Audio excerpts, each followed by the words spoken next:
Greetings, fellow investigators, and welcome to our video podcast, Into the Darkness, where my friends and I play the Call of Cthulhu role-playing game. I'm your host, Tom Rayleigh.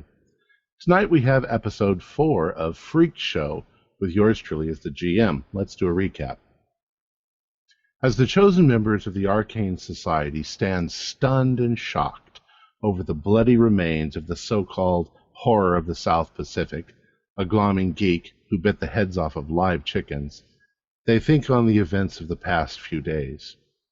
Sent to investigate the Nichols Carnival, the investigators had discovered, amidst the company of O'Dowd's World of Wonders, what appeared to be a fish boy, kept in a large barrel of water and secured by a cage of chicken wire. Dots O'Dowd was a man who cared only about the next scheme to make money, and had already turned down a number of seemingly high offers to take the fish boy off his hands. One of those offers was delivered by 3 men with the Innsmouth look. Another possible offer may be coming from a representative of the Ringling Brothers and Barnum and Bailey Circus, though that man had not returned after dinner as he said he would. On the first night in Bolton, there was an incident, a restroom set on fire, that the investigators thought might be a distraction meant to make the fish boy available for abduction, but nothing odd occurred at the World of Wonders. Witnesses described a number of people dressed for concealment running, or rather galumping, away from the restrooms just prior to the fire. The overheard result was the suggestion by O'Dowd that the carnival move farther inland where it was safer. It was just before closing on the last night in Bolton that the geek lost his mind, broke loose, and attacked the other freaks. A dangerous and life-threatening struggle occurred, and the result was blood and brain matter spattering the faces and clothing of the investigators. Brad Rayburn looked at Ralph, the wolf man. "Why did you have to kill him?" "He stabbed the fat lady. He's insane." Brad says, "We have the whole fucking carnival to break down and move tonight. Shit. We can't cover this up, you idiot. Clark, Fred, go fetch the local copper and tell him there's been an accident." "Carnival's closed. Get the fuck out," he says to everybody around him. Then he turns to you and he says, "You guys and dolls need to stick around so that you can tell the cops it was a legitimate action putting down the geek. He went crazy and attacked us, and that's all there is to it." One of the other performers says, "What about Evie?" Brad looks disgusted. He says, "George, Tully, find a doctor who's willing to come out here tonight. No way in hell we're going to carry that fat bitch to the hospital. Now I have to start packing shit up for the move to Alsbury, and the cops are going to fucking delay us God knows how long." And Brad walks away. So what do you guys do? This is going to... You guys are standing there in front of this gore. One of the other freaks comes and throws a blanket over. I look down to at my blouse and I say, "This is never going to come out, is it? God damn it." And I look at Jacqueline and Gwendolyn, and they look like they're out of it. So I'll walk over to... well, Brad just walked off. So I'll say, "Yeah, we'll take care of it. It definitely was a clean kill. But not so clean that my blouse is ruined. Thank you." So I'll just sit around and wait for the cops to come. All right. Does anybody want to do anything? Of course, there's other people, and there's roustabouts, and there's some of the other freaks and performers who are helping, and they don't know whether they should just leave the body there or if they should take it somewhere, or... I'll step in since I'm a previous police officer, and I'll be like, "Nobody touch anything. Just leave the body where it's at." And then I'll say to the wolf guy, the wolf man, let's, make sure you stay around and keep your weapon on you. But I would unload it and make sure that's pretty obvious so when the police get here, there's no trouble Is like because we don't want to disturb any of the evidence. Okay. So he agrees. Also, you've got 2 seriously wounded people. You've got Heavy Evie, who's been stabbed, and you've got the Snake Boy, who also has been injured in the shoulder, although his is more superficial. The bad cut. How did the Snake Boy get hurt? He was trying to get the geek off of Evie, and just ended up getting the guy had a knife. I'll ask, do they have any first aid kits? Maybe I can try something while the medics come. They have some, yeah. All right, so I'm going to try to do a first aid heal on her. Well, now Evie has a fairly serious wound, although you can probably staunch the bleeding. Yeah, I'm going to try to do something like that. I have very basic skills in that, so. So Evie's still alive too, then? Yes, but yeah, she needs help. She needs a doctor. All right. Did that come up? It's just a regular block. That's got a weird blue box. Let me try this again. What the hell? You got your fate dice, I think. The plus minus. Sorry.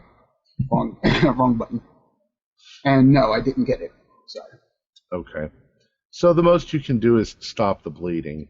And they do have some very limited first aid stuff. People do get injured. Yeah. And a couple of them, the painted lady, the tattooed lady, she has a little bit of skill because she's kind of helped patch people up too when they get injured. So, just a quick history lesson.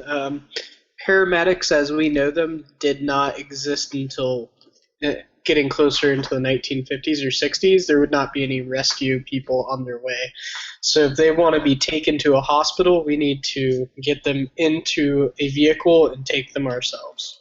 Well, yeah, that was the complaint. There's no way that they're going to get big old fat Evie into any kind of vehicle. So they're trying to get a doctor at least to come to the from the town. Okay. To show up. And they did make house calls.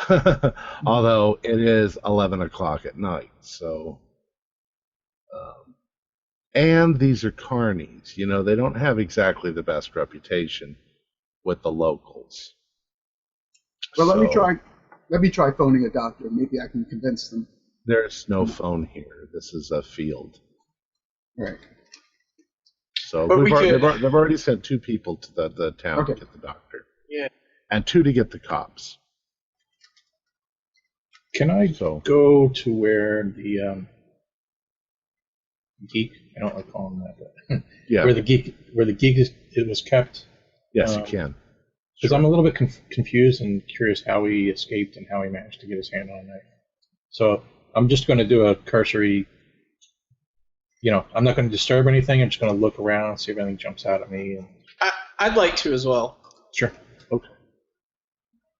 Well, are you looking at the geek at out here? Are you going inside to where his cage was? Tell me where you're going to look first. Let's do both. Since we're already out here, let's kind of take in the evidence. Let's check the geek out. Forensics wasn't as crazy as it is now, but yeah, that's true. With minimal movement, check and see it. Check his pockets, maybe see if there's anything in them. If he's got pockets, is he naked? Like, what kind of clothing is he wearing? No, he doesn't have any kind of pockets. His clothing is minimal. It's basically like a torn wife beater and some shorts. Although the shorts are in terrible condition, he's covered in dirt and probably feces, and his fingernails are long. And go ahead and do a spot hidden.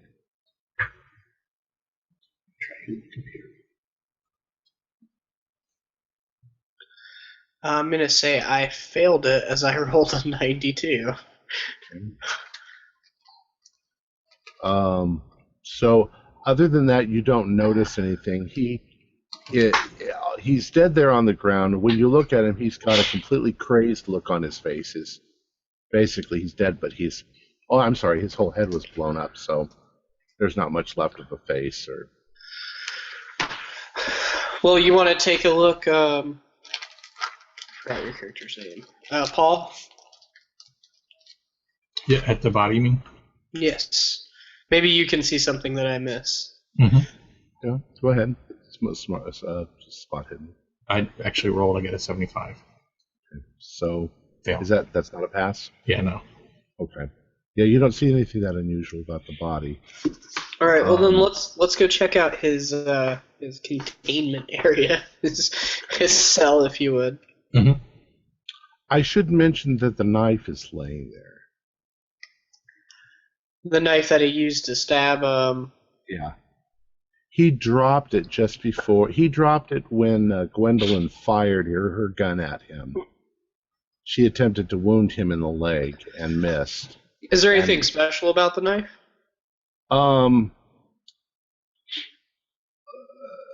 It looks like it's kind of a pocket knife, but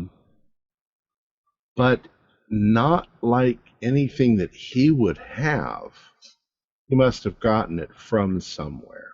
Could I, like I'll take like a handkerchief out or something like that, and pick it up and examine it, see if there's any anything that kind of distinguishes it. Like is there any initials? I know that was that's a popular thing.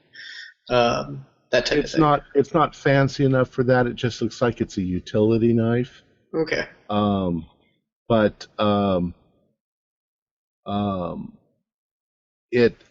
It doesn't look like anything. Well, it doesn't look like anything like that somebody would have as a keepsake. So the question is where he could have gotten it. Okay. All right. Well, then I'll set it back down, and then I'm gonna move towards. Actually, no. I'm gonna ask. I'm gonna be like, so has anybody ever seen this pocket knife before? Asking the carnies in general. Right. Nobody claims the knife. Okay. The other freaks, Ralph and so forth, they're like, no, never seen it before. I mean, I'm just trying to figure out who he might have pocketed off of or got a hold of it somehow.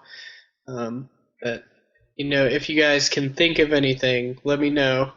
Well, the snake guy, he says that what happened is because he was actually sitting up on his stage, just playing with the snakes, and he heard a ruckus, and when he looked over, the geek was shaking his cage violently, and something he'd never done before, he shook it so violently it broke apart. It's not a metal cage. Yeah. It's really mostly for show. He wasn't really that violent. Basically, he ate chickens when they tossed them to him. But he had been perfectly normal prior to that, and he suddenly became violent. He broke through his cage, and he ran straight across at Evie, because she was like the closest person, and he had that knife, and he attacked her with it, and she screamed, and the snake guy jumped up and ran over and tried to get him, and he got sliced in the shoulder, and then the guy ran out the tent, and that's when the fight with the investigators began. And did you guys happen to see? He just started it for no reason. You don't know why he started it. And I'll look over at Evie. Like, did you provoke him at all? She's of course ridiculously upset because she's been stabbed, and she's still stuffing food in her face even though she's been stabbed, and she's like, no, I didn't say anything to that little asshole. And she says, I never say anything to him. He's completely brain dead. I'll look over at Doctor. You're a doctor, correct, Paul? Mm-hmm.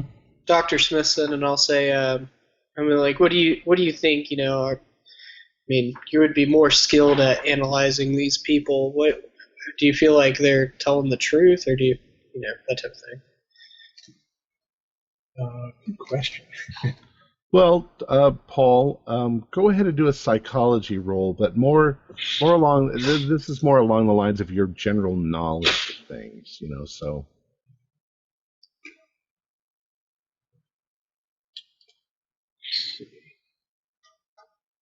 83. I think that's a fail. Yep.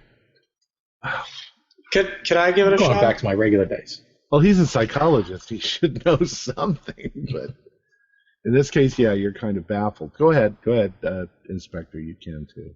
How about me? I rolled a 19, which would be below my middle one, the middle number. So it's a hard roll. It's a hard roll. I also got a hard roll. Well, from what you know of, at least maybe more from rumors than anything else, but from what you've seen, possibly true, and that's that people like geeks are often homeless people, or this was the 1920s, so people who were mentally ill were just thrown out on the street. Mm-hmm. If their families were rich enough to put them in an asylum, they'd end up there. If the families didn't pay their bills, the asylums would just put them out on the street. And as a result, sometimes these people end up at the circus, and once again, there's an exploitation factor. It's very likely that somebody like O'Dowd could have taken advantage of it and turned him into this thing. It's very, very doubtful that the story of him being found on an island in the South Pacific, that's beyond belief,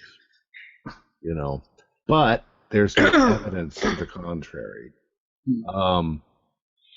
It's likely this was just some poor asshole that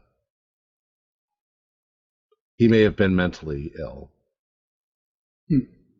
Yeah, that's what I feel like I could have helped him or something. As far as the other people, I mean, you've pretty much analyzed them. Evie is a big fat pig, and basically she's here because she can eat all that she wants, and nobody tells her to try to lose weight. And she doesn't really give a shit if she dies tomorrow. But are they liars? You know what I mean? Like, am I feeling like they are misleading me? You don't really get that. The snake guy seems to be on the level. There's always a level of dishonesty, and they stick together. But in this case, they don't seem to have any reason to. So. Okay. Yeah, let's go check out the area if you guys think that would be a good idea. Yeah. Well, I mean, aren't Miss Lenora, you're still tending to their wounds, correct? Well, I did what I could. Okay. Yeah, I think she's with you now.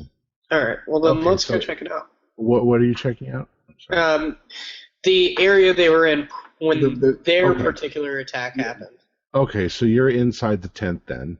Yes. And you're looking around. Go ahead and do a spot hidden.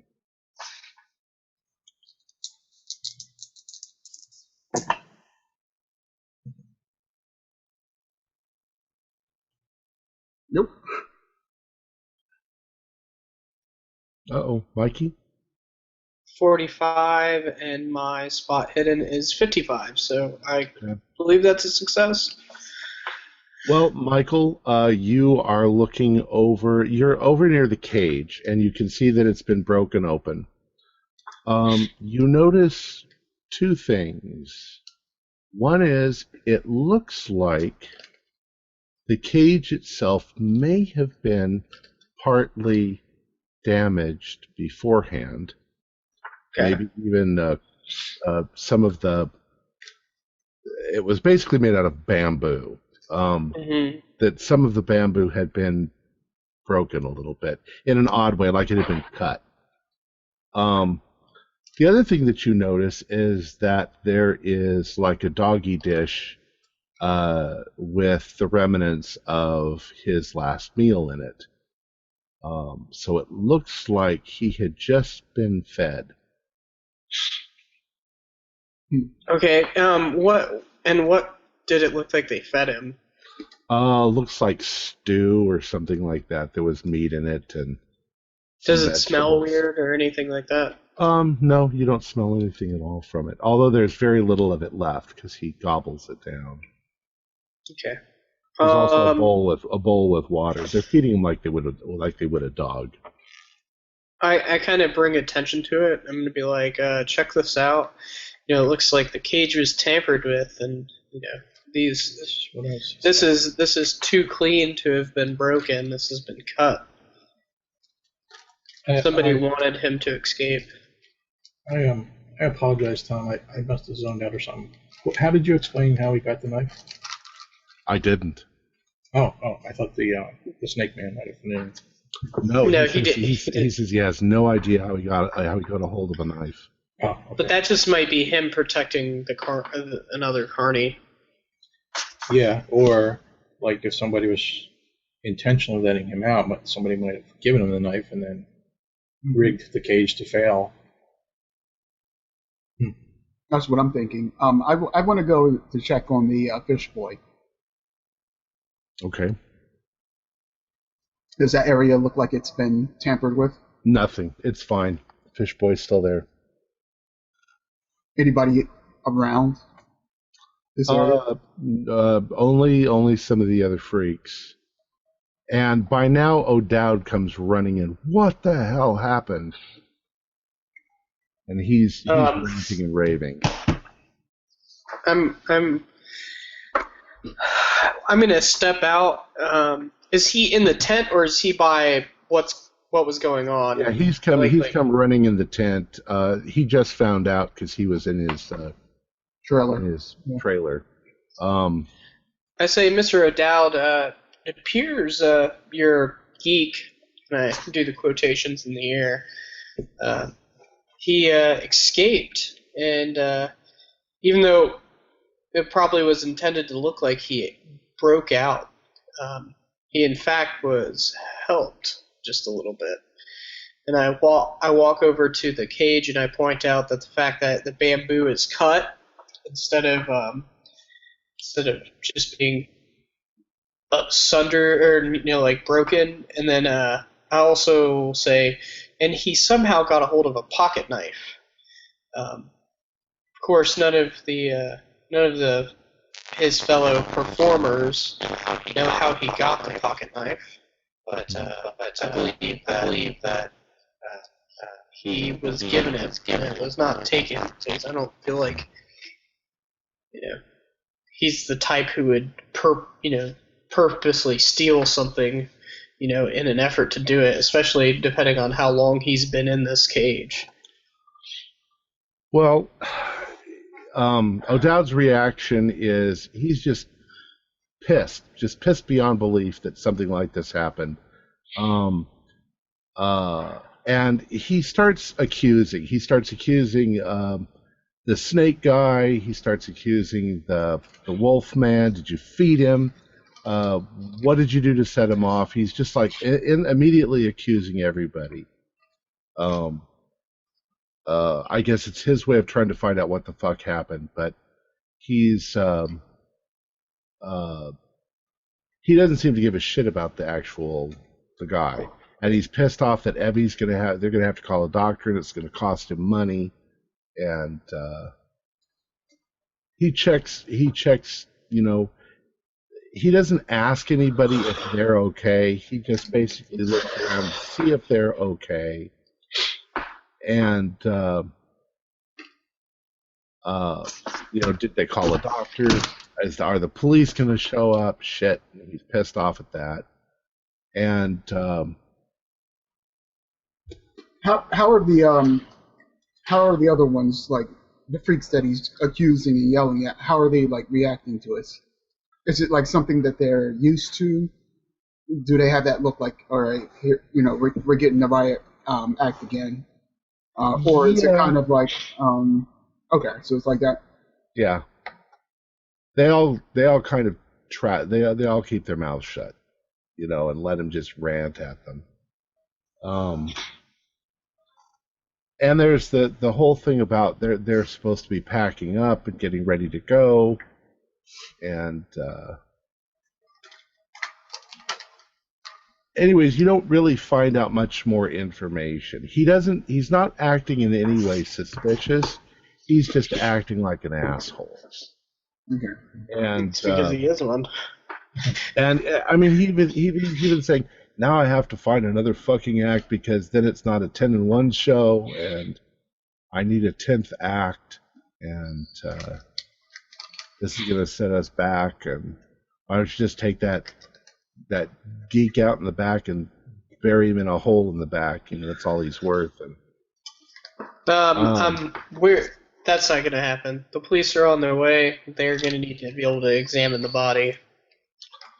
So about this time, and we'll say that nearly an hour goes by when the cops finally show up, as well as the doctor, and he's an older man, so he's a little more concerned that somebody has been injured and not who has been injured. So he comes in to take a look at Evie and take a look at the wound on the snake man. And the police come in and start questioning all of you as to what happened. And we'll just say that you explained to the police what happened. Do any of you want to make any contrary remarks, or do you want to just say he got loose, he attacked? Yeah, that's all. And then they just had to shoot him. I kind of say, from what we understand, he just got loose, but I will bring it to their attention that it seems that his cage was sabotaged for him to be able to get out quite easily. Not that it was a hard thing to do, as it was only like a bamboo cage.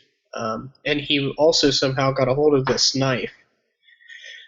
But we can't vouch for how he got out or when he got out. We can only vouch for what happened once he was out of the tent.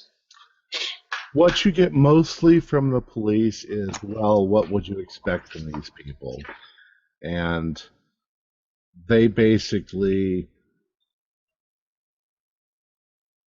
take down all the information, but they're like not in the least bit interested in solving any kind of a case if there's damage to the cage. These people are the scum of the earth as far as they're concerned, and they're glad that they're leaving the town. So bury your dead and get the hell out, is basically what the police are giving them. Okay. Interesting. All right, so I want to go question the other freaks in the 10-in-1 show. Okay. We didn't do that, right? I mean, not all of them are out here. Most of them are here. Okay, so, never mind. Yeah, you don't really get anything more from any of them. Most of them try to avoid. They tried to avoid the geek as much as possible. You couldn't sit and talk to him. He wasn't a gentle soul. He was an animal, as far as they were all concerned. I am going to do one thing though. Behind the cage, I would imagine that there's the tarp for the tent, right? Mm-hmm. I'll see if it's been like messed with, like if it was sabotaged or cut or something like that. Well, there's something kind of interesting that you see there. Go ahead and do a spot hidden for me. And I make that. Yes. The tent is laid out in a certain fashion, and it's pretty consistent. They always do the same thing. It's not something that you would really notice unless it was different. It does look like it's possible somebody lifted up the bottom of the tarp right at that point. They could have handed the geek the knife or something like that, and then they dropped the tarp so that it looks different, that the hay is underneath the tarp instead of sort of up against it the way it is everywhere else. I'll point that out to Michael and Paul.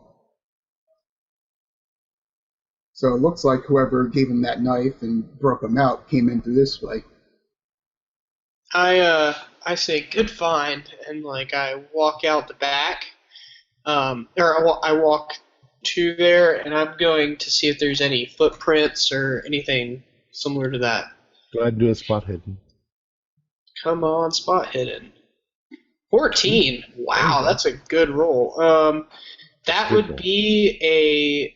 What's the hardest? Hard. Oh, Extreme. Extreme. really? Yeah. In that case, let's say you do, of course, notice shoe prints, but then there are shoe prints everywhere. Okay. However, you do smell fish. Oh, really? Oh, really? Something smells fishy over here. I look back at Paul and Lenora, and I mentioned that. I was like, this is a little fishy, and I tap my nose and chuckle. And I say, maybe we should have somebody stay with the fish boy. I'll stay.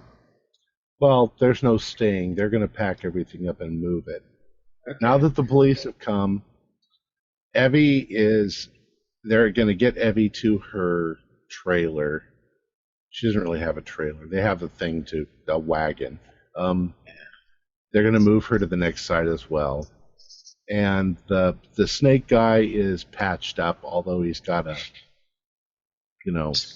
bandage, or I don't know, a dressing on the neck, which he doesn't know whether he's going to perform tomorrow. And O'Dowd's like, of course you're going to perform. Just take that thing off, and if there's a big gouge in your neck, tell him that the snake bit you. Make it part of the act. So there's not much other than the smell to lead us somewhere, correct? Right. Tom, could I use the commotion? I think I'd asked this at one of our other episodes. I was curious as to how they transport the fish boy. So maybe I could use, since everybody's kind of milling about, distracted, I could see how they, is it hooked up to a trailer? Or... As you recall that you had to actually walk up onto the stage and around a curtain to get to it, mm-hmm. It's actually the whole platform itself is on wheels. Mm-hmm. So they'll simply move it the way that it is. So like the tank and everything that he's in? That part of the tent breaks down, and then they can put kind of like, I don't know, walls on it, and then it can be pulled like a trailer. Okay, so it's got wheels. Yeah. Okay. And at this point, things around you start to happen because they are breaking down the entire circus. And even people who are still a little in shock from what has just happened, they go into that sort of cleanup mode, Question: What happened with where is Ted Nichols while this is all happening? Actually, he would have shown up by now too, and he's talking with the police, and he seems to be trying to negotiate with them. These things happen. Please don't make it part of our, don't ruin our reputation by putting this in the newspaper, or it's an accident. Accidents happen, and so he's kind of a bit more what do I want to say? Has a bit more of the diplomatic end of it, and he's distressed that this has happened, but it happened to O'Dowd's bunch, and you do notice though that there seems to be a bit of an exchange between O'Dowd and Nichols, and once again it has to do with we need to move. We need to get farther away from the coast. And Alsbury is their next stop. There's a 4-day-long fair, and it's quite a bit farther inland. You also notice that Nichols just offhandedly says something to him about, you need to get rid of the damn thing if it's going to cause us that much trouble. And O'Dowd responds by saying, well, it was my intention, but the circus guy never came back.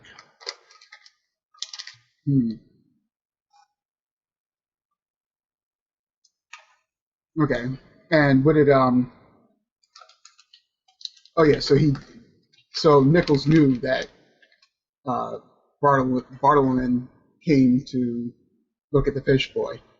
But he knows now. No, I mean, or he knew after the fact. Okay. As you may recall, the Barnum and Bailey guy said that he was going to come back right after dinner.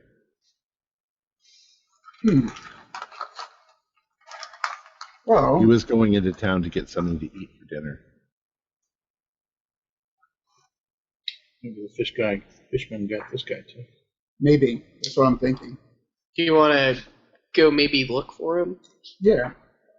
I mean, we can't do anything else here, and Michael even says that. He's like, any evidence that there was is going to be completely destroyed in the next 30 minutes, he says. So it might be best for us to maybe see if Barnum is, the man from Barnum and Bailey is still around, and see if he knows anything, and if maybe he saw anything.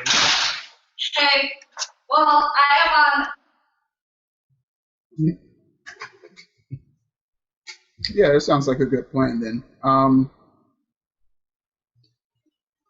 So it's a good idea, although it is around midnight, so yeah. I don't know if we'll, but at least we could at least drive like into town and see if there's any dirt roads, or maybe got forced off the road into a ditch or something like that. Sure. So, are you going to do that tonight? But besides, you know what? We haven't really dealt with this, but I've sort of assumed it. You guys stay in town anyway. Yeah. You guys have a hotel room. Mm-hmm. Yeah. So you drive into town to go to bed. The police have let you go, and everything is being taken care of. You know that most of the crew, most of the performers will be staying in their trailers over the night while Brad and his people break down the whole circus and move it to the new place, which you've already been told is going to be Alsbury. And you believe that somebody said it's going to be on the central green, right in the middle of the town, because they're having their 4-day-long fair. So, and then the trailers will join them in the morning. Okay. So you drive into town, and just before you come down the street where your hotel is, there is a restaurant that is now closed. But you notice right next to the restaurant, kind of on the side, where somebody would park, is that Barnum and Bailey truck. You want to stop and maybe see if he's in there? Sure. I'll pull over and put her in park and go check it out. He's obviously still awake because you said it's in front of a restaurant, correct? Yes, but the restaurant is closed. Oh, it's closed. Oh, it's also next to your hotel. Okay. Well, when we pull over, I'll say, why don't one of us go inside and see if the man who owns this truck also checked into the hotel, and then while they do that, I want to take a look at his truck. Okay. So, who's going to go in the hotel and see? Well, it's your hotel, so. I'll go in there with Paul. I'll All let right. Paul do the talking. You find out from the desk person that, what's his name?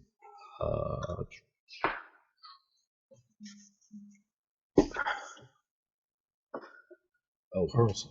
Mr. Carlson. Mr. Carlson is staying in room 201. Okay. However, the clerk says that he hasn't seen him this evening.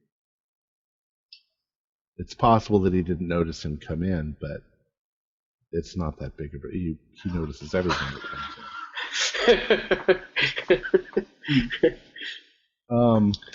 in. Michael is looking at the car.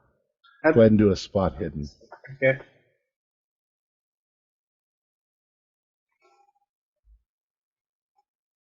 It was a 53, which my thing is a 60 something, Okay, 60 so it passed. something, so it passed.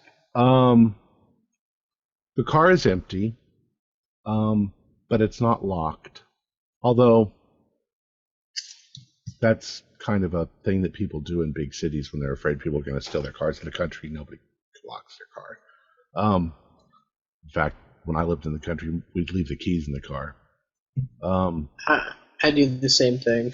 However, what you find are some rather odd scratches in the paint around the door on the driver's side. What kind of scratches Well, are they big scratches, like gashes, or are they just like... Most of the scratches are a couple of inches long, and they're all sort of going in the same direction, and they're right near the door handle. All right, can I pop the door open? Yes, you can. All right, I'm going to pop the door open, see if there's anything ajar. Are the keys in the vehicle at all? In the Keys ignition, are maybe? in the vehicle. Go ahead and do a spot hidden. Oh, okay. Sorry.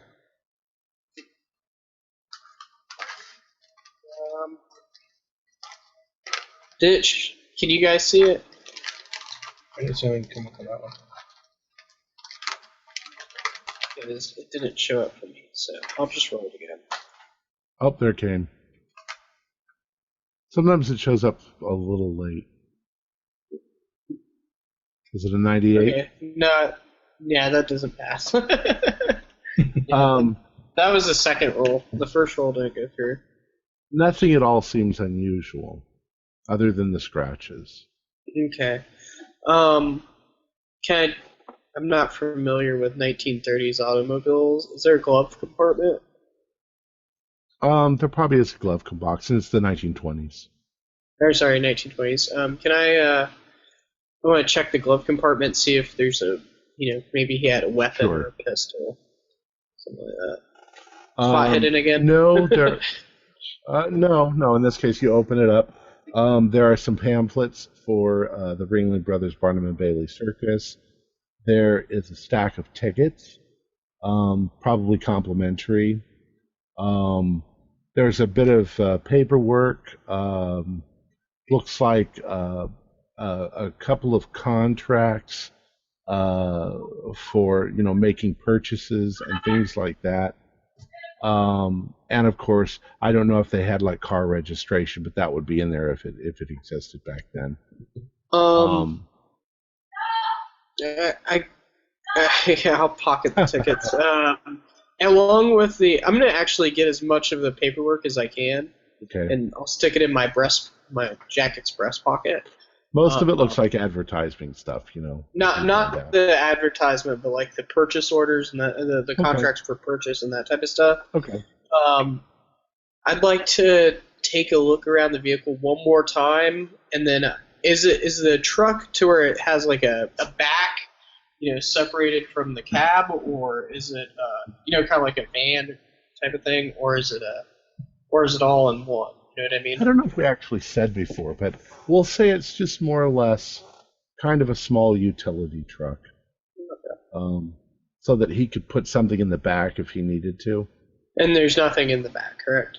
Nothing in the back, no. Okay. Can I just try taking a look around the car one more time and see if I notice anything out of place? I am getting old after all. No. Yeah, you can, but I don't. Okay. And so then, you don't see anything more unusual. And then I'd like to maybe check around the outside of the car, as I noticed those scratches. See if there's any other sort of weird damage to the vehicle. There doesn't appear to be anything.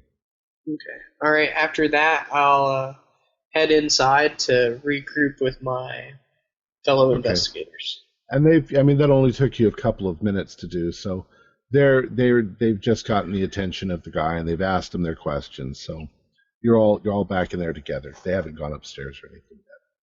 I'll pull them out of earshot of the guy, like on the way to the stairs, and I'll be like, "There's some strange scratches on the outside. It kind of reminded me of somebody, like if they're grabbing for the handle to get inside and got pulled away." Also, I found a bunch of purchasing stuff, contracts for purchasing things, and a bunch of free tickets. Can I see that? And I'll hand her a couple of the tickets. Why? Thank you. I'll take Charles to go see this. And I say, Yeah, put it in my pocket. However, what did you find out? He's staying in room 201. We were just about to head up there, and you came in, so... I was like, do we have a key? Well, I was going to knock first, but... Okay, we can knock first.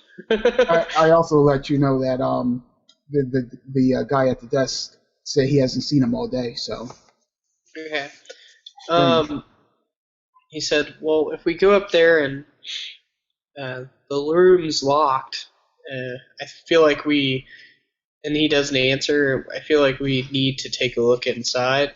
I can maybe go grease the guy's palm downstairs and see if he's willing to slip us the key. That's a good idea. Yeah. So let's check and see if it's locked first. Yeah. Tom, was the truck? Did it look like it was normally parked, like that would be a normal parking spot, or did it look like this was pushed off the side of the road? Yeah, it looks like a normal parking spot. Oh, okay. It might have been where he I didn't parked. say, if you want to go check it out, please. He just might be sleeping.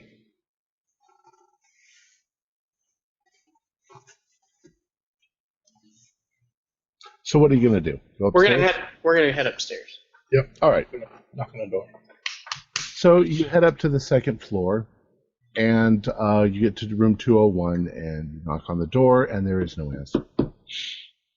We'll do it again, and this time, be a little bit louder. Hey, yeah, No answer. All right. I'll be like, well, I guess, how much do you think it'll cost to get us the key to this room? Well, I think if you just explain it to him and say that we're worried about his health, and All right, I'll head downstairs. Maybe not give him all the information, but enough to cause concern that. I have a question. Would Michael still maybe have a badge or something like that on him? Even if it was just a private investigator badge? Well, he might have something that shows that he is a private investigator. Okay. So that would be acceptable. All right, I'll come up. Some sort of credentials. Yeah, I'll come up to the guy, and I'll be like, My name is, I'm staying here, but Mr. I'm sorry, I can't remember the Barnum and Bailey guy's name. What was it? know if we knew it in game though. We don't know. I think you did, didn't you? Did we? I did. I wrote his name as Mr. Carlson, but I don't remember how we found out. I think because you were over listening.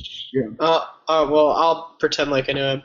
Like, Mr. Carlson, I'm supposed to meet him. I have some information about his wife. He hired me to investigate her ongoings while he's been away. And he's not answering the door, but he told me to make sure to meet him up there. I was wondering if maybe you could give me a spare key so I could wait there for him. He's like, well, that's not really our policy. I haven't seen him return today, so. Exactly. I'm sure. Sure, it wouldn't be too much of an inconvenience for you to, let me take a load off upstairs. Go ahead and try a persuade roll. Okay. Trying not to use money. Okay. Let's go for it.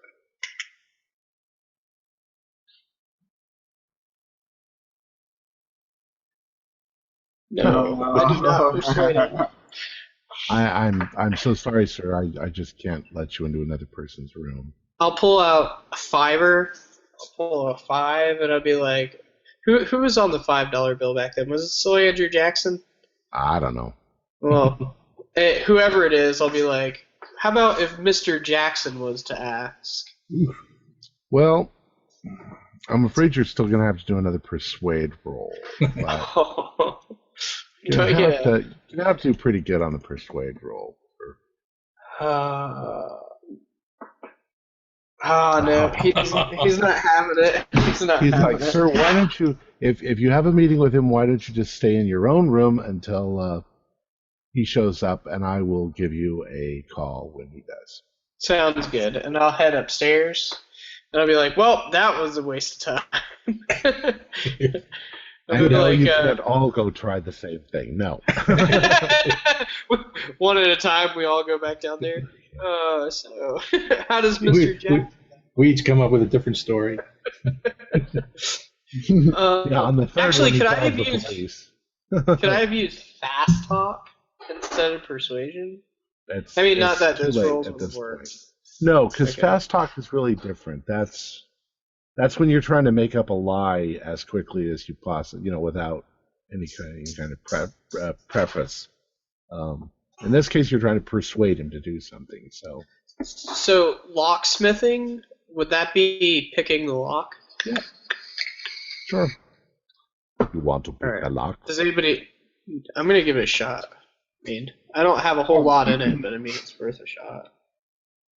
Oh, if one of my neighbors were here, they were great at picking locks. Nope.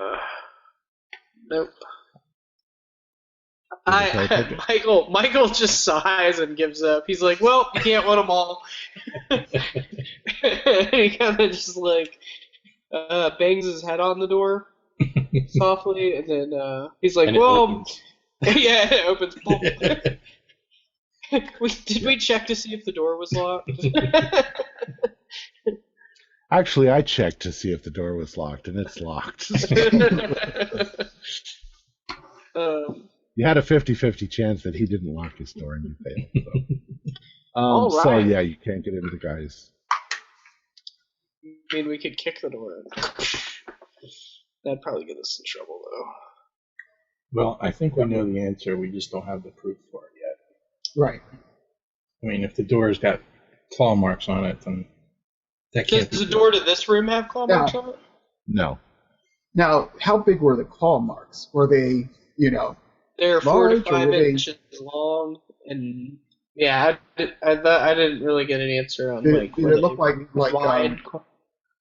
Did it look like a 3-pronged fork scraped through or something like that? That's another story. However, if what you're asking me is could they have been made by a hand. Yeah, they're about that. Okay, so I'll pass that on. Did you happen to smell anything fishy by the car? Did I smell anything fishy? No, you did not. You did not pass your rolls. Oh yeah, that's right. Sure. Maybe you could go take a look down there. You know, I'm getting old. My eyesight's not as good as it used to be. No. Neither is my sense of smell. No, you can't just keep making rolls until you get that. No, I trust your judgment. You probably didn't see anything. Well, it's late, gentlemen. I need to At get some least rest. I try to justify it in roleplay, right? Yeah. Get some rest. Are we going to the show? Are we going to meet up with the circus again, or what do you want to do? Or do you want to like stay back and investigate this? I feel like we should investigate this more, but I mean, I feel like the fish boy is going to be abducted at some point. If it doesn't happen now, it will happen soon. And there's obviously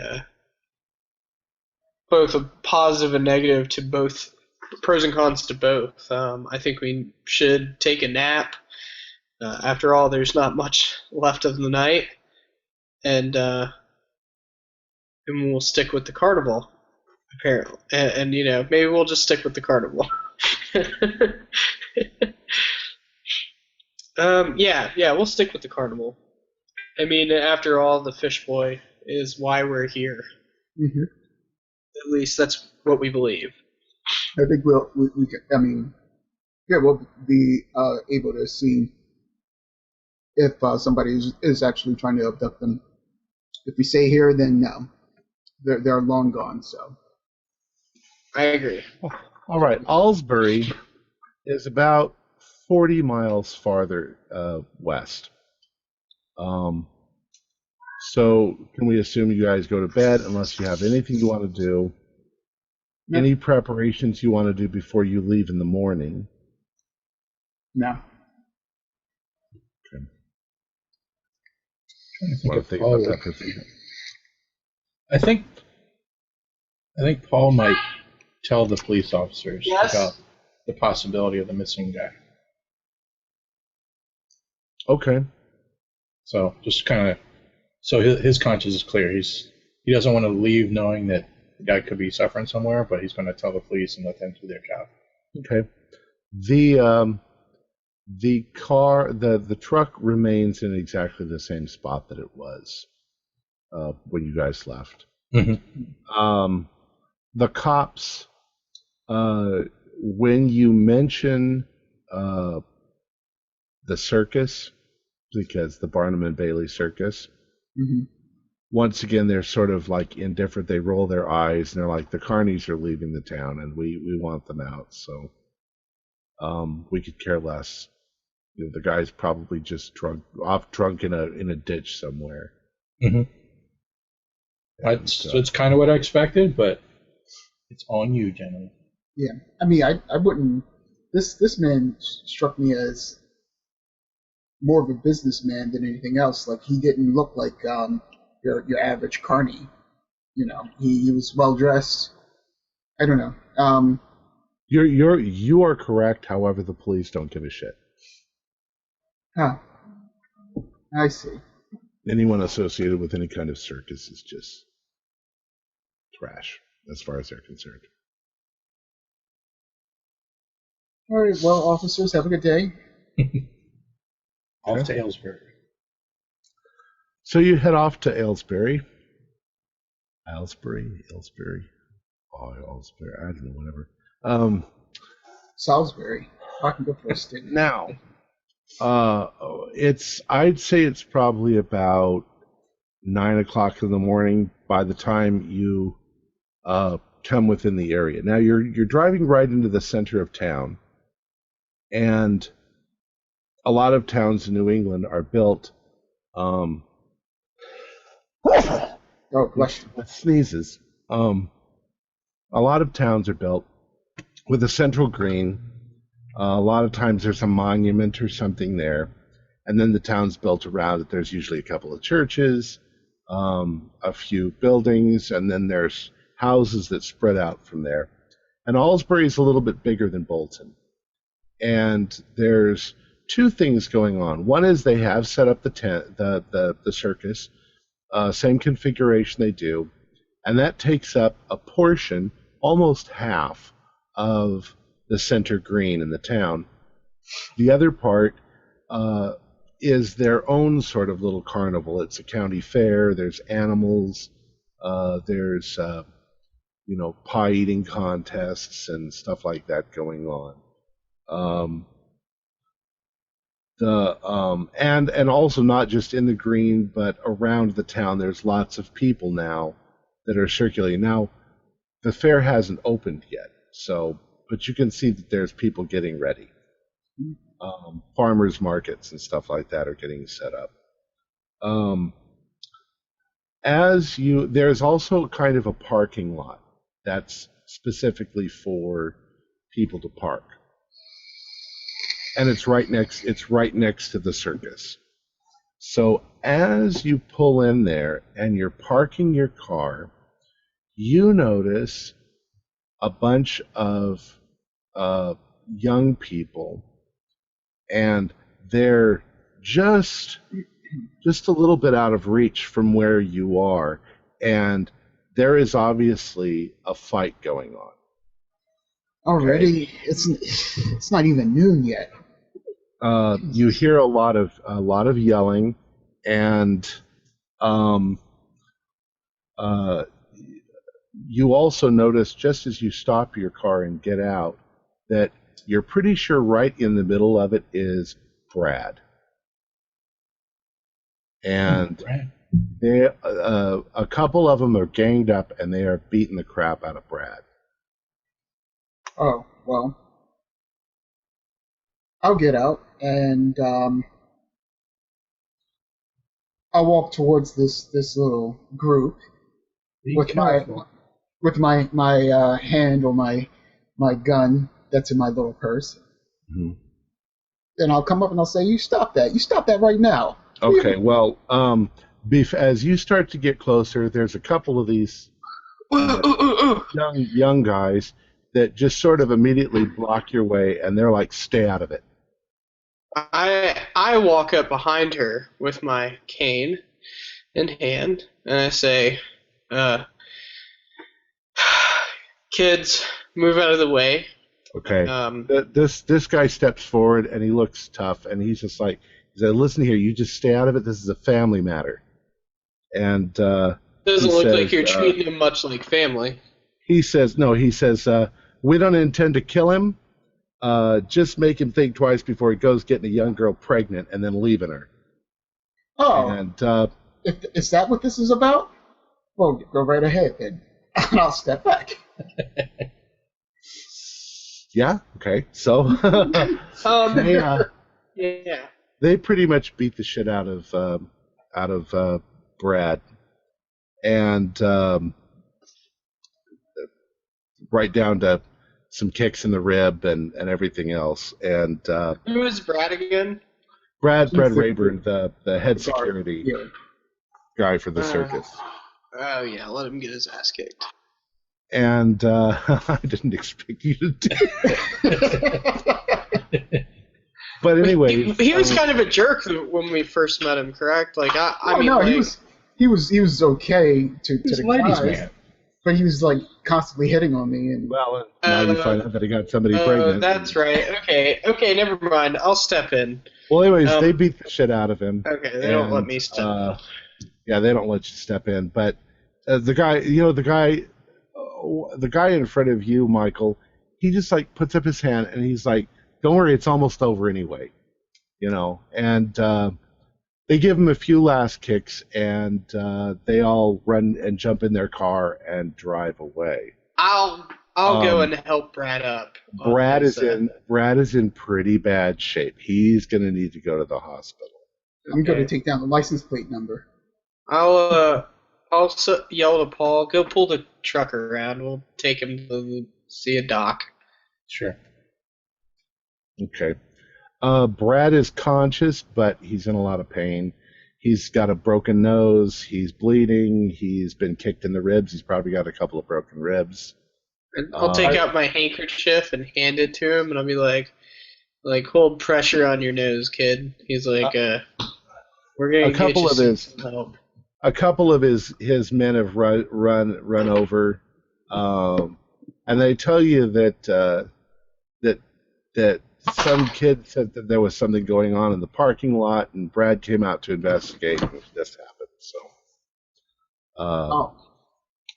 I'll go and help inform. Now, here's a question: is Brad with the carnival itself, or is he with O'Dowd and his people? No, he's with the carnival. All right, so I'll go and I'll look for what's his name, Nichols, and I'll let him know what's going on. Okay.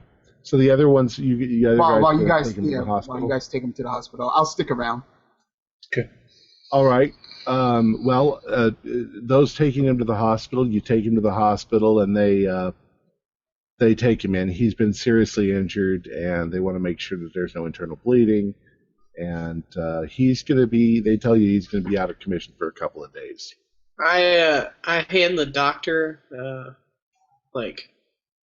some money, and I make sure he's taken care of. And then after I do that, I lean into Brad and I go, yeah, just remember, we got you here, and we're making sure this happens. We might need a favor later. And I pat him on the chest, and before he can answer, I walk off. Okay. So anyways, you guys are heading back to the circus. Lenora, you go to see Nichols, and Nichols is in his trailer, putting on his, fancy duds, getting ready for the opening of the circus, of the carnival. Mm-hmm. So he's there by his by his trailer.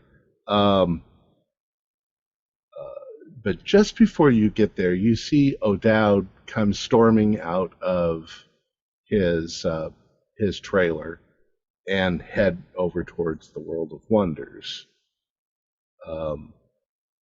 Nichols, when you get to Nichols' door, he's in front of a mirror, and he's straightening himself, and he's trimming his facial hair and making sure everything looks perfect. What can I do for you? I pretty much tell him about what happened out in the parking lot. Let him know that it looks like his head guard is going to be out for a while. But shit. my friends took him to the doctors. They're going to get him taken care of. I also let him. Well, thank you for that. Yeah, then I also let him know that I overheard him and O'Dowd talking last night about the Ringling Circus guys. And it looked like he was staying at our hotel, but when we got there, he wasn't there. His car was there. It looked like there were a bit of scratch marks or something like that on the door of his car, but there was no sign of him. And in the morning, his car was still in the same position, still no sign of him. So then I also, while I'm in a talkative mood, I also let him know some of the things I've seen around the circus for the last few days, including the guys going up to O'Dowd trying to purchase the fish boy and everything like that. So and he's like, Dots has told me of the various people wanting to purchase boy, and I'm all in favor of him selling it, but he seems very determined not to sell it. He wants to sell it to the highest bidder. He was hoping the circus guy would come back, but he hasn't.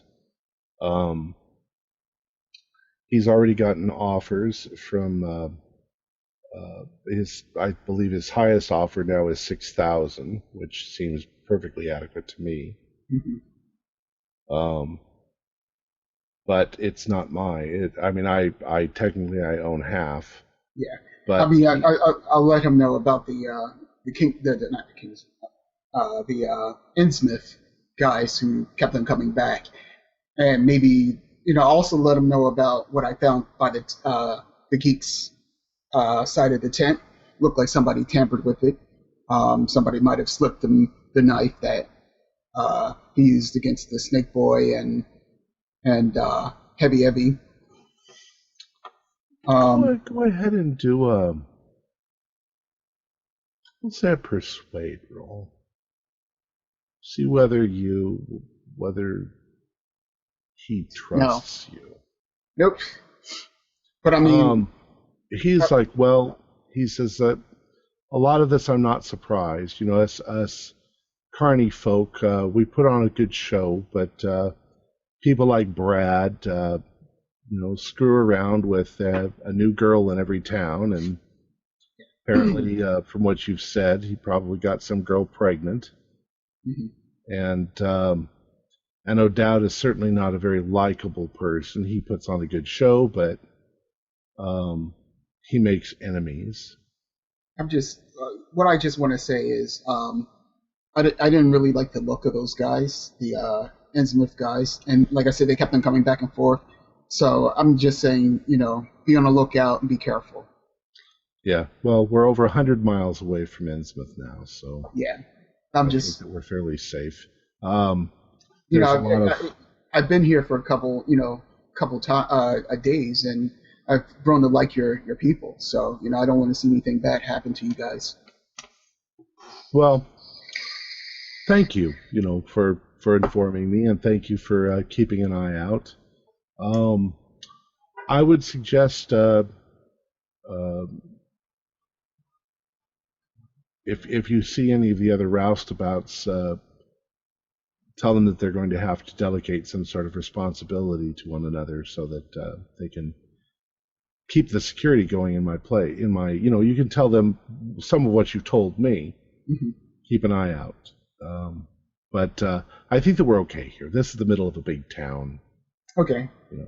Well, I just wanted to, bring you up to speed and let you know what's going on, just in case you didn't know. Well, thank you very much. On with the show. Yeah, good luck. Break a leg. All that jazz. And they're opening a little early today because it's the fair. They're opening around 11. Okay. And I go out and I'll talk to the security guys and I'll let them know, what Nichols said, and right. We'll do that. Okay. So, I will ask you what you guys want to do. However, nothing much happens. This is the first night in Alsbury. You guys now are very familiar with the routine. Mm-hmm. Pretty much any barker that's talking to the crowd, you've gotten to where you know their spiel almost by heart.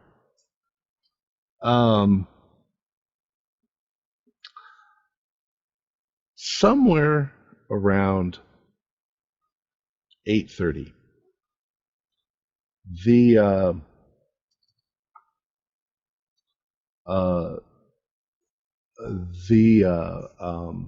the main show is going on, and you hear a commotion, and it's coming from the entrance near the parking lot.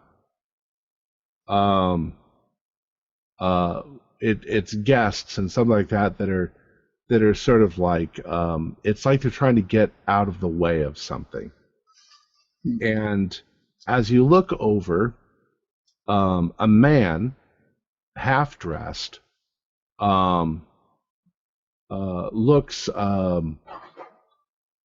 looks like he's completely out of it. Comes stumbling through the door. At first you think it's a drunk,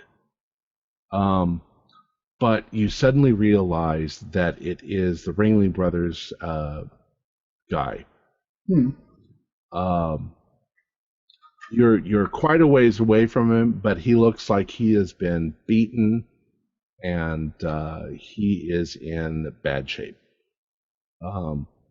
He's sort of he's not saying anything, but he looks like he's sort of pleading with people as he's coming in, but he's stumbling, and he's just before he gets to where you are, he sort of collapses on the ground. Well, we'll go. I'll run over to him, and I'll try to help him as much as I can, and I'll call out for help. Okay. Are we back from the hospital? Yeah. Yes. You guys have gotten back, and you're at the circus. You left Brad there, Mr. Rayburn. Looks like we're going to go back to the hospital. I'm going to start a business when I get back called ambulance or something like that. Yeah, they need to have something like that, but they don't yet. Good name, like paramedics or something. It's a good idea, but let's take care of him first. You can think about your business ventures later. Okay. This guy is laying on the floor. He's babbling, and he's just saying incomprehensible nonsense. And he'll babble, and his eyes are really wide, and then all of a sudden he'll scream like he sees something, and start shaking all over. But he can't seem to get himself up off the ground. I look to Paul and I say, "Is there something you could do? Can you help him? Can you help this man?" I'll check him first and see if there's any visible wounds or anything. There are wounds. It looks like he's been beaten, strangled. He's got ligature marks around his wrists, as if he was tied up. He doesn't seem to recognize you or your face. His eyes are rolling. And like I say, he begins screaming nonsense. He's completely, as far as you're concerned, he's completely insane. Can I make an attempt to calm him down or anything, or is that we're beyond that? Sure, psychoanalysis. Uh-oh. We'll see, maybe. Hey, I got it. 29 out of 40. Nice. You sort of, pat him on the cheeks, and you're like, "Yeah, Mr. Carlson." And he doesn't notice you at first, and then he looks at you, and he's like, "The things I've seen!" And he just screams at you, and he grabs a hold of your shirt, and he starts shaking you. Calm down. But then he goes right back into it and starts babbling. And do you have any of that medicine, Paul? I'll medicine? Get him to drink it, but he seems out of it. But I'll try. He seems like maybe you could help him with prolonged, help, but nothing that you could do at the moment. He is. Is there a place that we could take him, like maybe a tent or something like that? I imagine right now we're calling a lot of attention to ourselves. Yeah, the roustabouts are like, we need to get him off the fairway so that. Is there a place that we can bring him, like a tent or a somewhere we can set him up? Yeah, we can take him into the employees area. Okay. Keep him away from Ralph, because he'll just shoot him.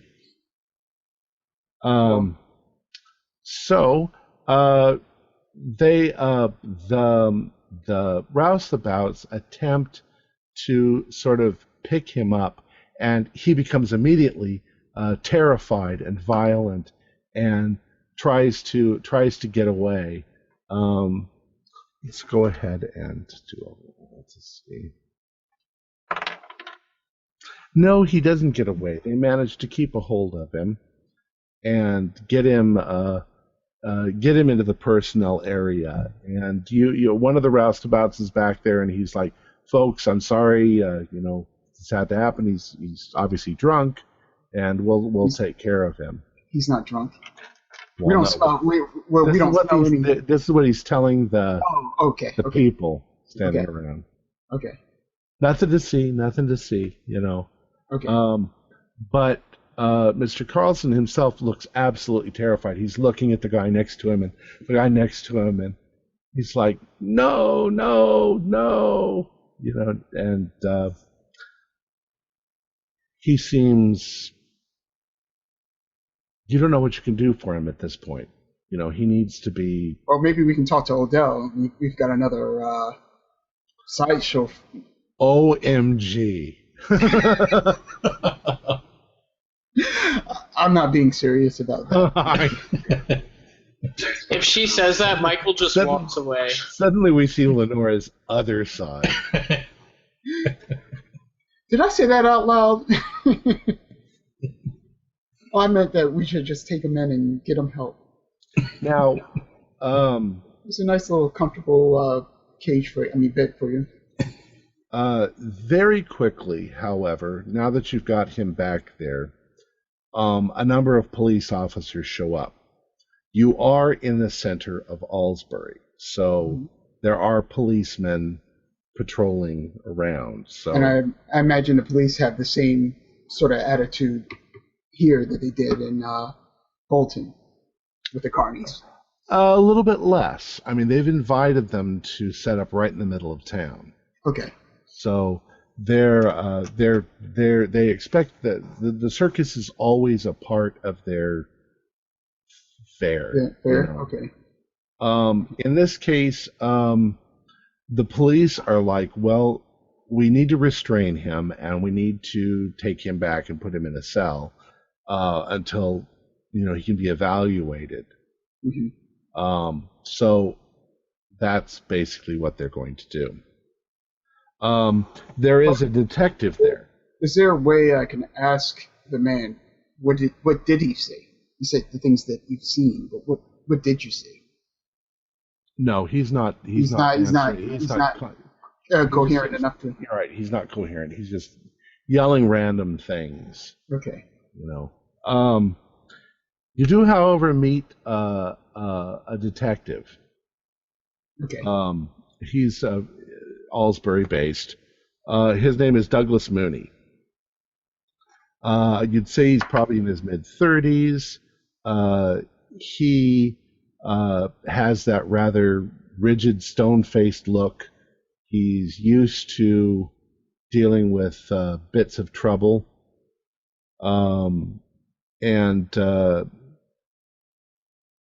He meets you all and asks you quite a few questions. Where are you from? What's your involvement in the carnival? And when you mention the Arcane Society, he's like, "Yes, I've heard of them." So that lends you a bit of legitimacy, Okay.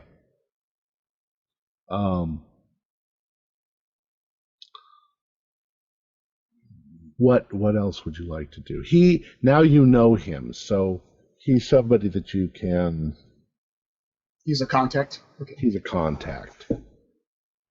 Okay. Huh. Detective as in police detective, you mean? As in police detective, yes. So, this guy traveled, you said it was like, 40 miles? Yeah, I was thinking that too. Now, unless looking at his current condition, he must have escaped or was let loose close by, which means whoever had him was close by. I will say this though, he's not in any sort of state to be driving, so.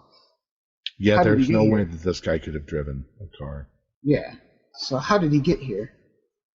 So what I'll do is let's go around and ask a few questions, casually.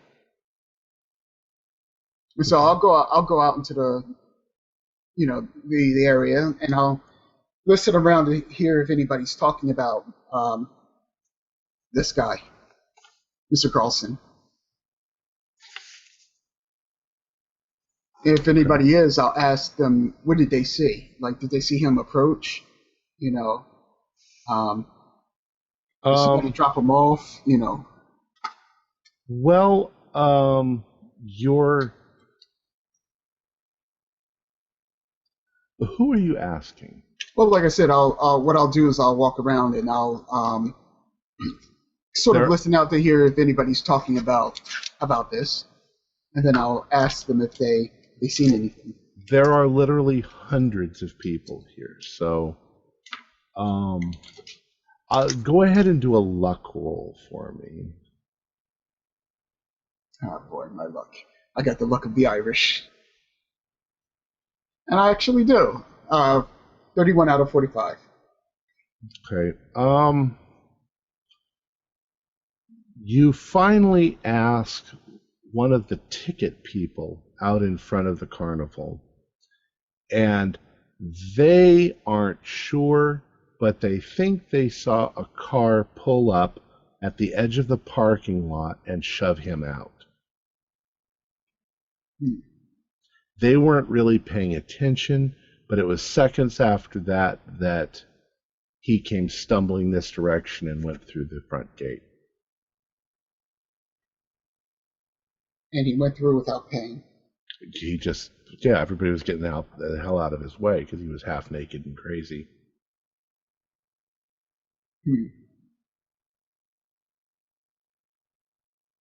Did you? I'll ask. I know you said it was really quick and you weren't really paying that much attention, but did you get a make or a model or maybe even the color of a car? The car that dropped them off? It was black. So were all the other cars. Yeah, because I was trying to remember the cars that the Innsmouth guys were driving. Yes, we did. They were driving a rather large. What did I call them before? Touring car. Okay. Like a big old gangster car. However, the people in this case, he says he thinks it was like a Model A or a Model T. Okay. Smaller car. Small. Okay. Interesting. Okay, about this time, you suddenly hear. Now, one thing that sort of is there as the din over the rest of the fair going on is the main show is going on, and occasionally you'll hear the crowd ooh and ah and cheer and things like that, and then all of a sudden there comes the sound of distressed screams, and it sounds like like the audience is frightened about something or terrified about something. It's distinctly different than the rest of the sounds, and it sounds like you haven't heard before.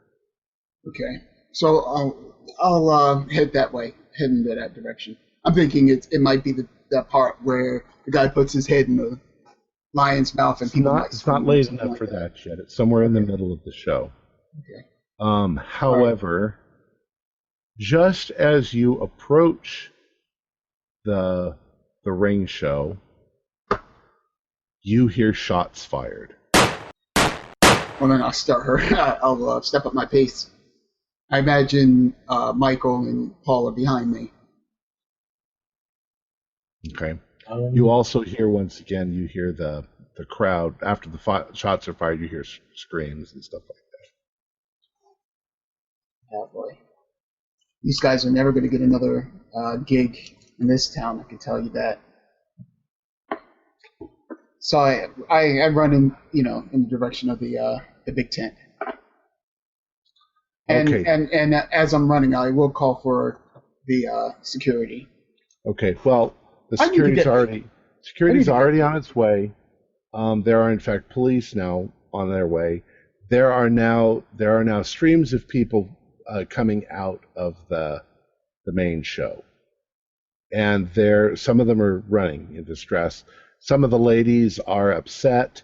The men are holding them, protectively as they're coming out, and they're coming out quickly, like to get away. what next? All right, I'm entering in as they're leaving, and I steal myself because I'm just like, I might go crazy now, and I'm heading in. You guys too? Sure. Yep. Okay. What has happened, what you get what's happened, is our ringmaster, Nichols, is now injured.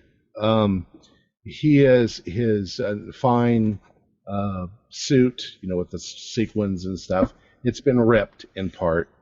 And what happened is the part where he gets into the cage with Gorgo the ape went apeshit and attacked him and punched him in the face and got out of its cage and started running and attacking a few people in the crowd. But before it could do any real serious damage or hurt anybody, the lion tamer came rushing out and shot the ape.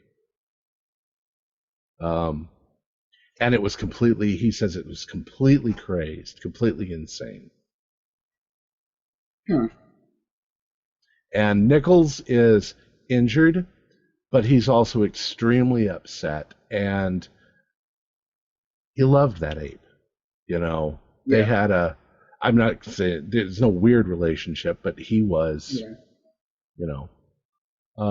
they obviously were friends, and he's very upset that they had to shoot the ape, but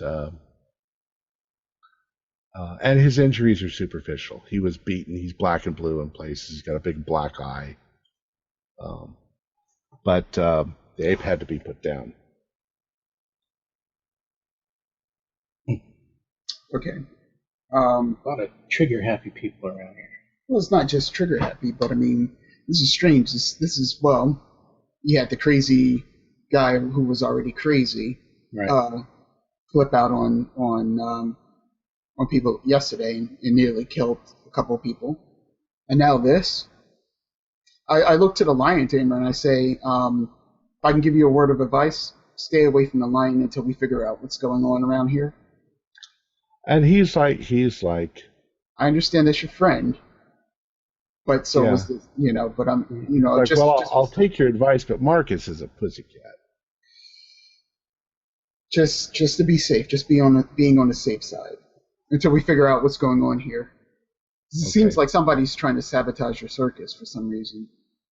Now the police come and investigate. There are actually a couple of doctors in the crowd that help the injured. Nobody was seriously injured. Nobody's going to sue the circus, although there's a lot of strong language, about possibly suing the circus. And they're kind of beside themselves, Nichols and the other performers. He almost suggested the show should still go on, but the crowd most of the crowd have left. I mean, they've left the ring show. And he's like, this is a disaster. Can we investigate the ape chimpanzee? Yeah, sure. I want to do the same thing. Sure. So, as we're walking over, I think Lenore and I are thinking the same thing. So we have the geek boy who basically went crazy. We have the Brandon Brothers man who came back and was basically crazy. Yep. Now we have the ape who's basically gone crazy. So either somehow they're being injected with something or some outside influences. Yeah. I hesitate to use the word spell. Well, in this case, one thing is prior to Gorgo going on, he is, of course, on display. So it's possible to, get right up next to his cage. I mean, there's kind of a rope to keep you far enough away that he can't grab you, because monkeys are curious, or apes are curious, but that wouldn't actually prevent you from getting to his cage. Let's go check out the cage and see if there's anything to see. Okay, you go back to look at the cage. It looks perfectly normal. Go ahead and do a spot hidden. I make that. Okay. The only thing that you notice is that he was just recently fed. Okay. Mm-hmm. All right.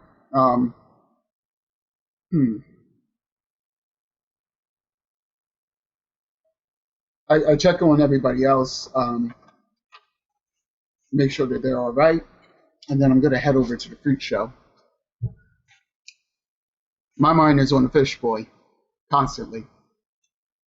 That's what we're here to investigate anyway. But yeah, let's do that then. Okay. Just before we leave, can I look at the food bowl or food dish, and is there anything I can tell from it or anything like that, or I don't imagine? There's remnants of food. Okay. Doesn't have a weird smell or anything like that. No. Okay. So we head over to the freak show. Okay. The freak show is right in the middle of a freak show going on. So, and there is a tendency in the crowd now to be moving towards the exits, even though the circus doesn't close tonight until midnight. It's just with what happened. Mm-hmm.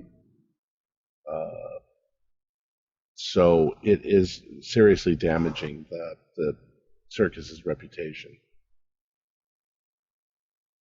Okay, you get over to the World of Wonders, and there doesn't seem to be anything unusual going on. The usual show is going on, although there's only you kind of get the impression that O'Dowd is just kind of really hoping that nobody notices there's only 9 shows instead of 10. 10. Anybody does anybody look at a place that's in a crowd that's in here? No. All right. Yes, but men, women. I'll walk around the tent area of the World of Wonders to see if it's been tampered with. Okay. You don't find anything that's been tampered with. All right. Now that he's doing that and everything is kind of chaotic, I'll look to Paul and to Mike and I'll say, do you guys want to check out his trailer while he's got this crowd here? See if there's anything suspicious in there? Absolutely. Been dying to get in that place since we got here. Yeah. All right. It's strange that, all this stuff is happening and it looks like he's about to take an exit out of the circus. He might have an axe to grind against Nichols. He might want to ruin him. Who knows?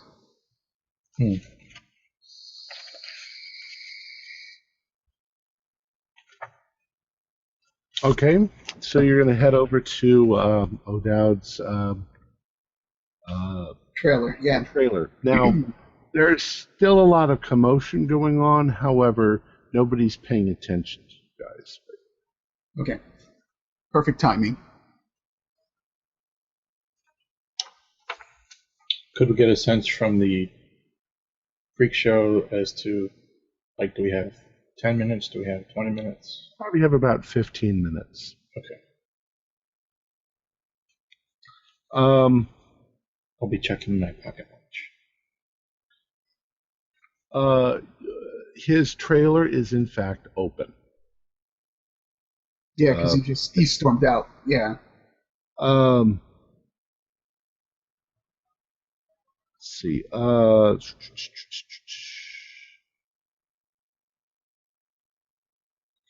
When you look in his trailer, it's surprisingly well kept. All of his clothes are hung up. He doesn't seem to be messy. There's a small kitchenette. There are no dirty dishes. However, there's food available, in there and so forth. Go ahead and do a spot hidden. There's not much to look at. It's very, it's sort of simple accommodations. It's not what I would say decorated because he didn't. I got a 14. Okay, one thing that you do notice is a newspaper, and there is a very obviously circled article.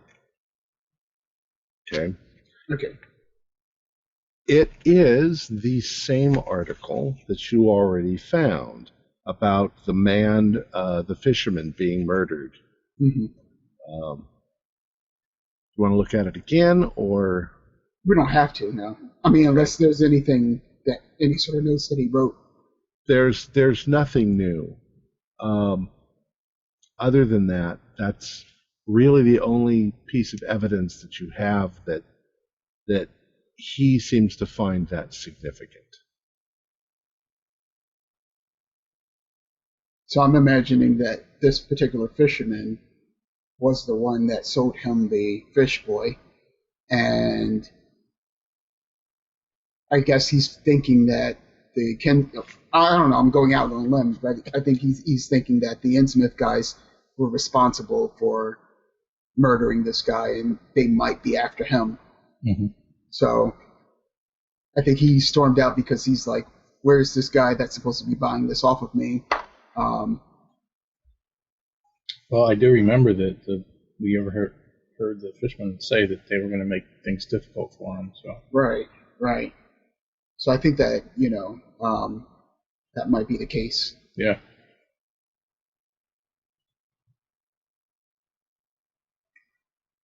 So if there's nothing else here, I'll step out of the guy's cabin. Okay. It's only taking you a few minutes. And nobody has noticed you going in or out.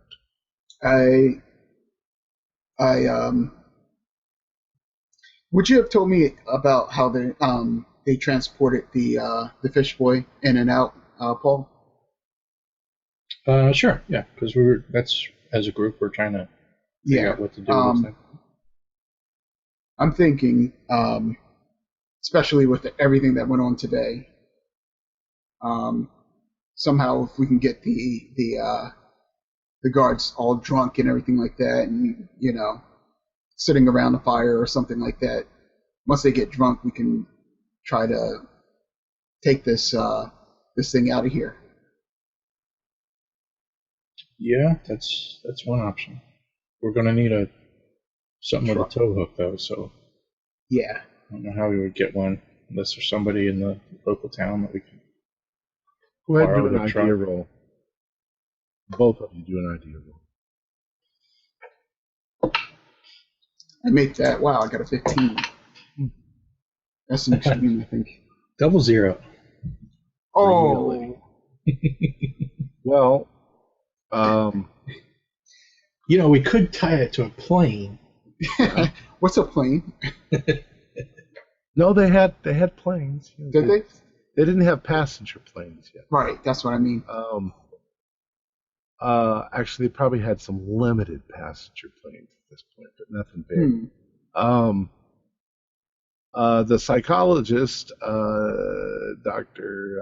Smithson, he thinks that you could probably just pick up the tank and run with it.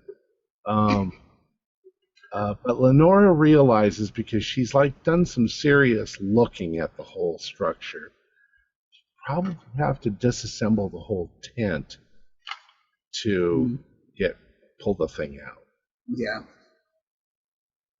It's part of the structure at this point. Is that doable? Is that something we could do? Probably not. Okay. Not without them knowing.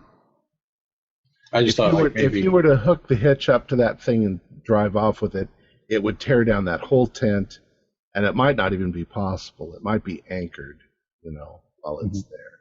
It's not like we could just pull up a couple tent pegs and No. get on our way. Okay. No. It's It's part of the stage, sort of. Yeah, carry it. You could suck out all the water. take it with you.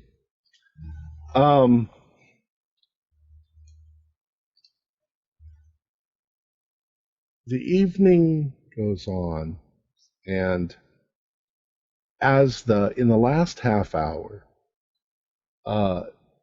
there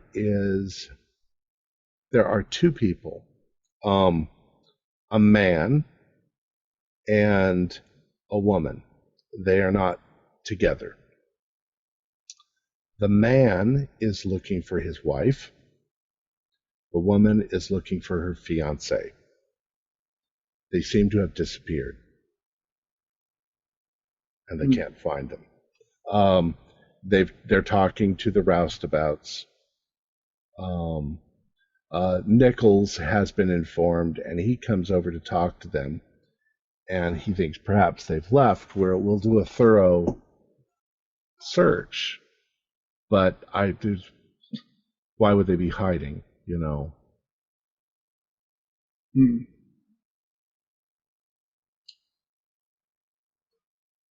If we overhear this, you do overhear that. After they finish talking to the security guys, I'll walk up and I'll ask, "Where was the last place you seen them?" One of them says that they were using the restroom, the one, once again on the map, up on the north side. And the other one says they were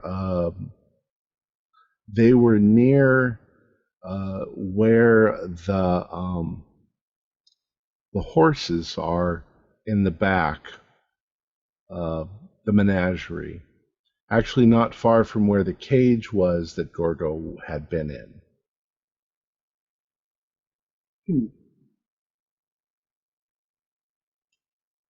All right. Well, we'll help these guys look for your fiance and then your wife. You know.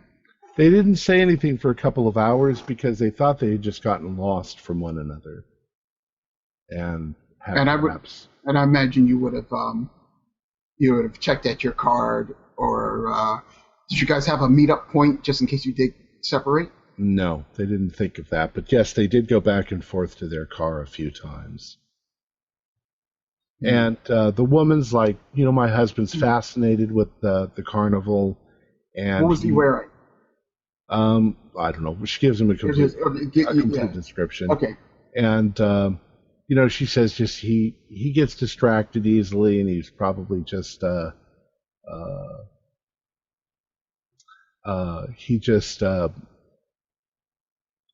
lost. He may have just wandered off, and then they couldn't find each other.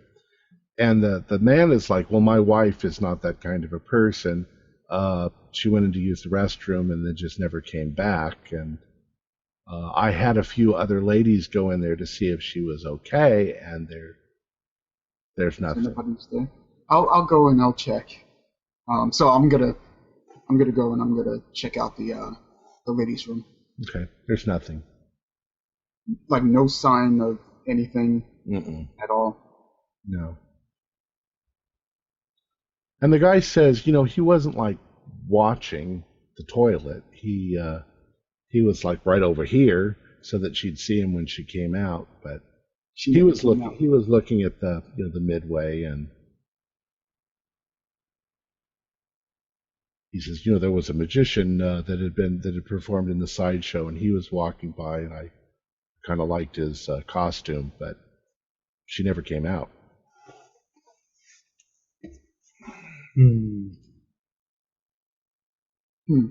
I'll say to Lenore that I could understand these guys messing with O'Dowd's livelihood, but to actually hijack some customers, it doesn't. Well, these are Innsmouth people. You've heard about them.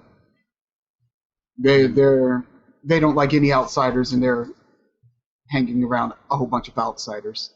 So, this is real strange. Attacks, people going crazy, and now people are disappearing.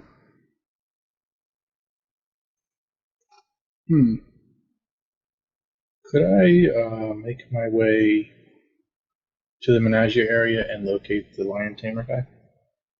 Sure. He's actually probably in the personnel area at this point. Okay. Actually, I don't even know if... I basically just want to ask him about the food. Who supplies the dinners to the animal and to the geek?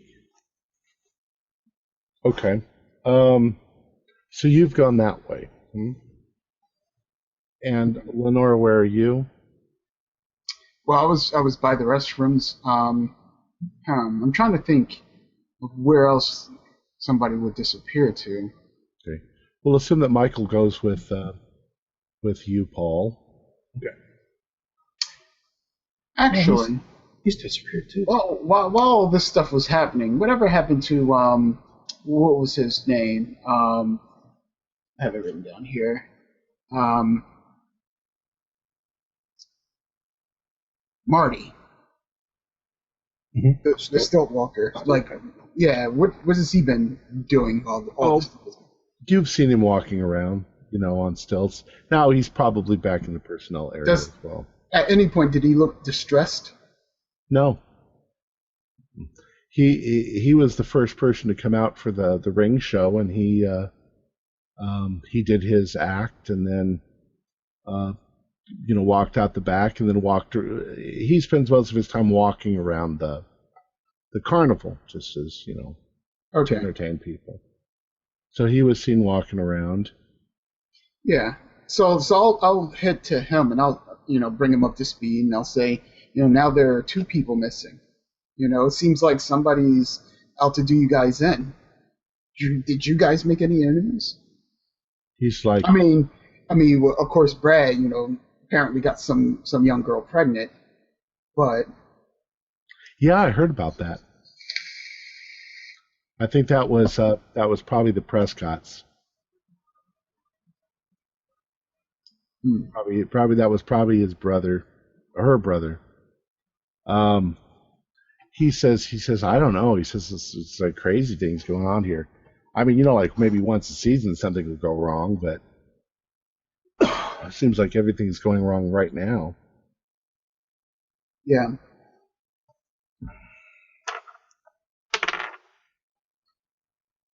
So I'll try to talk to him, but I'm no psychologist like Paul over here, but I want to gauge to see his mannerisms. Like, does it seem like he's kind of pleased of what was going on, but trying to hide it, or does it seem like he's?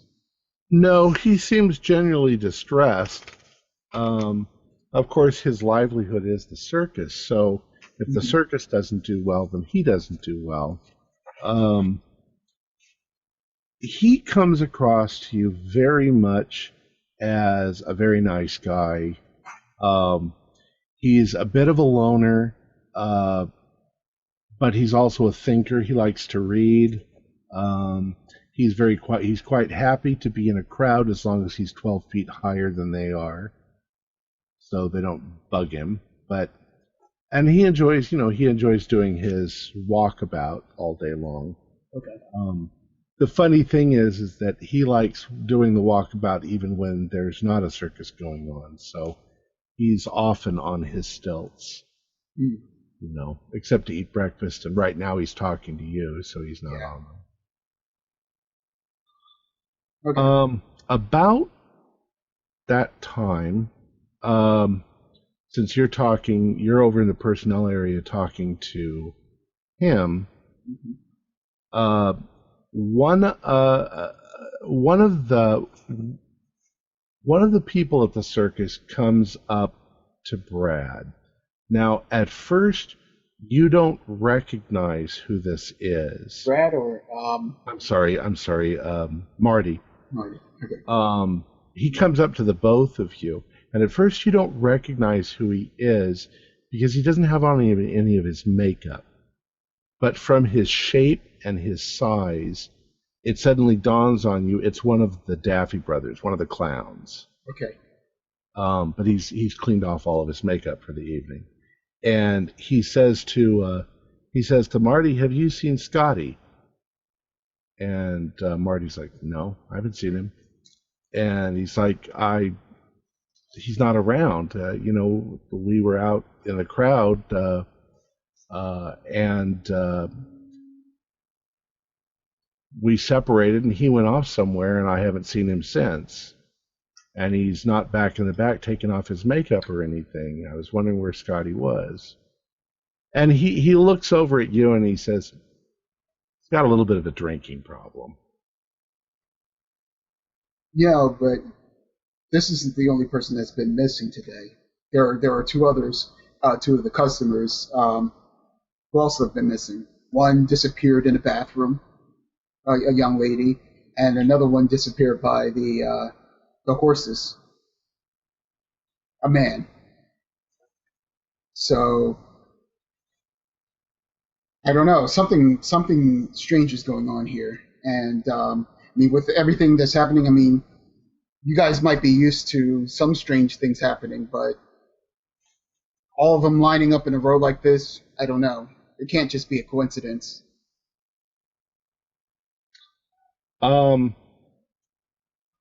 Let's see. Let's go back to Paul. You went over to the menagerie area?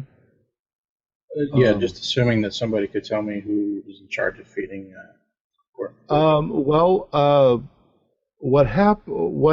What you get is what was his name? The lion? The lion. That is Clyde Court. Clyde. Clyde's like, I'm the only one that feeds the lion. I mean, he's my baby. And he says, as far as I know, Nichols is the only one who feeds the ape. That's his baby. And the horse trainers feed the horses, and I imagine one of the freaks feeds the geek, or fed the geek. Do you guys, like, is there a central chef? Like, is one chef preparing the food for both? No, they all, the geek eats what we don't eat. Like if there's leftovers and stuff, I guess that's what they feed him. And we've got special food for the animals, depending on what animal they are. Okay. And he shows you where it's stored.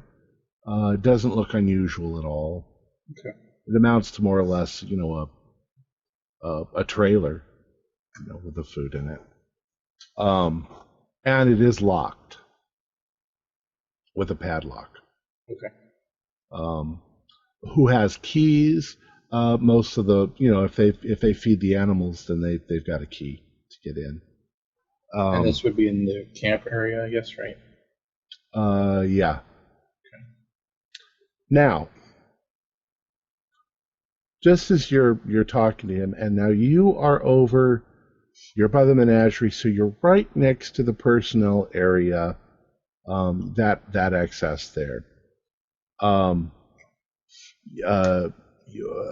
Paul, you suddenly hear yelling, and it's coming from the personnel area. So now we're going to jump back to Lenore. This is slightly before that. Okay. okay. You're standing there with, I forget his name. Marty. Marty. And one of the Daffy brothers. You're sitting there with Marty and one of the Daffy brothers, and you're sort of chit-chatting, and all of a sudden, the guy who's the clown, Mm-hmm. he looks over, and he's sort of looking in between two of the trailers, and he goes, "Scotty, is that you?" And when you look over, you can see a guy sort of crouched in the shadows, and he's dressed like a clown. He's still in full makeup. Oh boy. And this guy, this Daffy brother, starts walking towards him, and all of a sudden, Scotty comes leaping out of the shadows. His He's got on the the white face. He's dressed like he always is, as a clown. He's got the funny hair. He's got on sort of a white outfit with a big fluffy collar on it.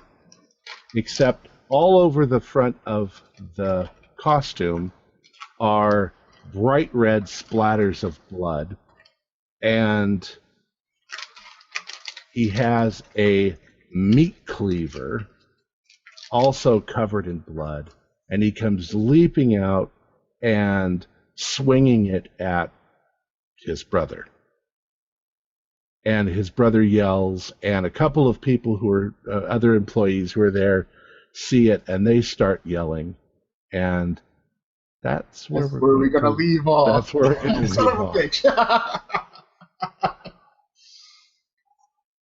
Oh, man. I thought you were going to say something like, hey, Georgie, would you like a balloon? All right, so our players included Mikey Haddon, Jeff Wilkins, and Wayne Worthy, with yours truly as the Keeper of the Secrets. Our musical introduction, entitled Act 2 Tenebris Brothers Carnival, was written by Kevin MacLeod and is licensed under a Creative Commons Attribution license.